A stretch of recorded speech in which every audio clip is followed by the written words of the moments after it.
Research indicates that personal growth following a breakup is more common than one might expect. Also, some studies in psychology found that individuals often experience self-improvement, enhanced relationship with families and friends after ending a romantic relationship. Therefore, while breakups are challenging, they frequently serve as catalysts for personal development and growth. Welcome to my channel. My name is Faces Attractive, and today I'm giving you 6 positive reasons why you should experience a heartbreak at least once in your life. Number 1, introspection.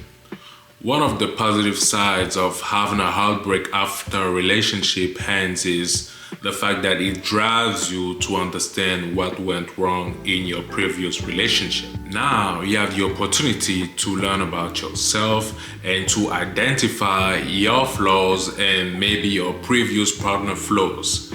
You have the opportunity to learn about what you like, what the other person like, how you behave in a relationship, and how maybe you should behave in the future. Because let me tell you something about myself. I've had a previous relationship where I didn't always act the way I should act, but at that time I didn't understand why the person in front of me, my partner at that time, would be mad if I act some kind of way. She would be mad and maybe she would start yelling at me, or she would just stop talking to me, and I wouldn't understand why, because I didn't have that thought process in my head.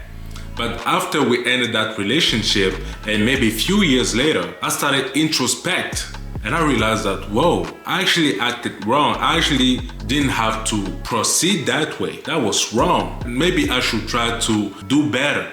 And this is how you self-improve as a man. This is how you self-improve with your partner. You introspect in order to be better for the next relationship. Introspection also makes you understand what you like in your partner and what you don't like.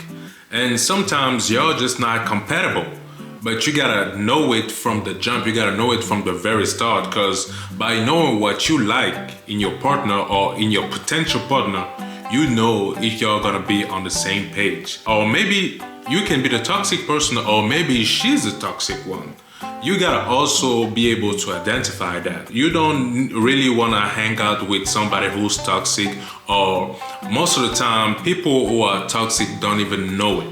They don't even realize they are toxic. They just got toxic behaviors. And I understand that it takes too much energy to tell somebody, like a grown-ass woman, or for women, a grown-ass man, what they should do. So that's why I understand the fact that some people might just step back and say, okay, I think we should go separate ways. But the thing is, you do all of those things by introspection. Because if you don't introspect, if you don't know what you like, if you don't know what you might connect with, the kind of person you really want to connect with, you will always make the same mistake. You will always date the same people, and you always end up in the same situation. Second, you learn a lot about human nature. You know, it's a good thing to love someone, but everything changes with the test of time. That's when you truly understand who somebody is, and sometimes, unfortunately, you learn it the hard way. After a breakup, you are more likely to understand of what nature your previous partner was, or maybe your own nature. Maybe you are the type of person who gives a lot in a relationship. I call those type of people givers. And what I realize is givers always tend to trying to save people. And knowing that givers always trying to save people, they always tend to always choose toxic people and people who are gonna use them for what they have. That's how they feel worthy of the relationship. That's the reason why after a breakup, you tend to understand more of what nature your previous partner was. I remember one of my exes had those givers tendency. I even used to tell her in a relationship that, hey, I don't think we really belong together, because you are a giver, and most of the time givers choose toxic people and people who gonna need them and use them and people who got nothing going on in their life. I based my point of view depending on what she told me about her previous partner in a previous relationship. That's when I told her, hey, I think you are a giver. And I think you give a lot. That's a good trait to have, but I also think that we don't belong together, because what you're looking for right now is a toxic person who's gonna use you, who got nothing going on in their life. I'm certainly not that type of person. So I don't really think we belong together. At that time, she didn't really understand what I mean. And she was like, what are you talking about? How the hell can you tell me we don't belong together when we are in a relationship right now? And I told her, as much as I can love you and as much as you can love me back, I know that our nature don't make it possible for us to stand the test of time. For other reasons, we finally broke up, and years later, she got in touch with me again. She wrote me on Instagram, and she told me, do you remember when you told me that about my nature, that I was a giver, etc.? And she told me, you were actually right. I was looking for some toxic people. I was looking so bad for the toxic in you, but I couldn't see it. Number 3, love alone doesn't work. In order to make a relationship work in the long run, you understand that there's other factors coming in the mix in order to make everything happen perfectly in the long term. I came across some studies stating that most married couples will go to a divorce after a few years in a relationship, depending on other factors like the pressure of having kids and dealing with kids, or the pressure of having financial issues. So they broke up not because they don't love each other. Actually, they broke up because the external world had an influence on their inner relationship and the whole dynamic. Some people break up with each other because they live in different cities, different countries, or different continent. Or maybe they belong to a different culture, At the end of the day, what I mean by that is you have to choose your partner not only because you love them, but also depending on those different factors. What kind of person they are, where did they live, what kind of culture they have, what are their habits, or external factors like, are they in debt? It's the mix of all of that ecosystem that makes the relationship last long term. Number 4, you become more selective. Being more selective, choosing a new partner after a breakup is essential for fostering a healthier and more fulfilling relationship. You finally have the opportunity to analyze what worked and what didn't work in your previous relationship. You should also identify your patterns of unhealthy dynamic and red flags you overlooked. And also, this is the reason why you should consider what you truly need versus what you simply want in a partner. And this is also the reason why you should clarify your non-negotiable.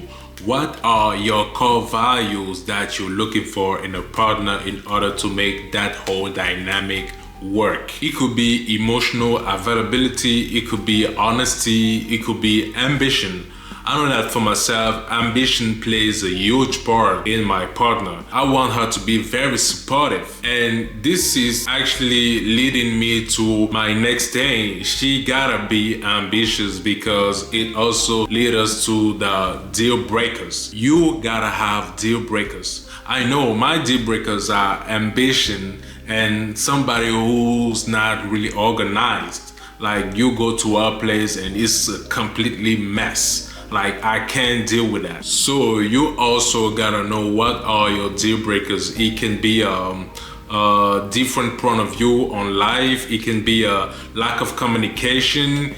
It can be even incompatible life goals. You have to figure that out. What are your deal breakers? Some people might compromise on their deal breakers to prioritize attractiveness and attraction. But at the end of the day, attraction doesn't go for a long run. Being more selective also means taking your time. A lot of people jump from one relationship to another relationship and to another relationship, and they're always on to the next one.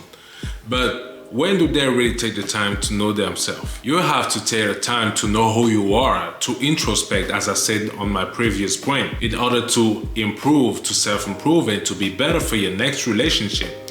But if you jump from one relationship to another relationship all the time, you never take the time to sit down, sit back, relax, and just think. Think of the person you are and think about the person you want to be. Where do you want to go, Think about all those criteria, all those alignments in order to find the right person at the right time for the right things. So having a heartbreak also make you understand that you have to take your time in order to choose the right partner. Don't settle for less. Never do it. Because by rushing and settling for less, you actually show the world and to yourself that you don't even have that self-worth. You don't even feel like you can belong to your higher self. You always need to jump to the next episode of your life. But how can you do it if you don't actually make everything possible in order to self-improve and work on yourself? Number 5, going through a breakup actually makes you want to self-improve. If you ask people why they broke up with their ex, they will give you every reason why that person wasn't meant for them. They will only talk about the bad behaviors and red flags that person had, but never will they talk about themselves. That's because most people don't want to change or improve. It makes them feel at best when they are able to put the accountability on others, so that they don't have to worry whether they have to self-improve or not. But if you actually true to yourself, you know that if you've changed a little bit, you would have accessed a better version of yourself, and maybe it would have worked out. And maybe you played video games all the time instead of giving some time and care for your partner. Maybe you were not emotionally available for them. Maybe you didn't even have some kind and loving words for them from time to time. That's something you gotta work on. By being aware of all of those things, not only you are able to work on yourself efficiently, but also you become a better version of yourself, which leads to encounter like-minded people. Number 6, you understand that you cannot control everything. In this life, you have a little to no control over what can happen in your life. You can be the perfect match for each other, but for some significant or insignificant reason, you end up going separate ways. You can do the right things at the right time, having all the green flags in the world, being the best version of yourself, ready to meet someone, but still life decides otherwise. So don't be too hard on yourself. At the end of the day, you are in this game of life to make the most out of it. And sometimes you lose. Doesn't mean game is over. You gotta play to the end, because you never know what may happen few months or few years from now. So those were the 6 positive reasons why you should experience a heartbreak at least once in your life. Comment down below if you got anything more to say. Don't forget to subscribe to my channel so you get notified every time I put out a new video. My name is Faces Attractive. Peace.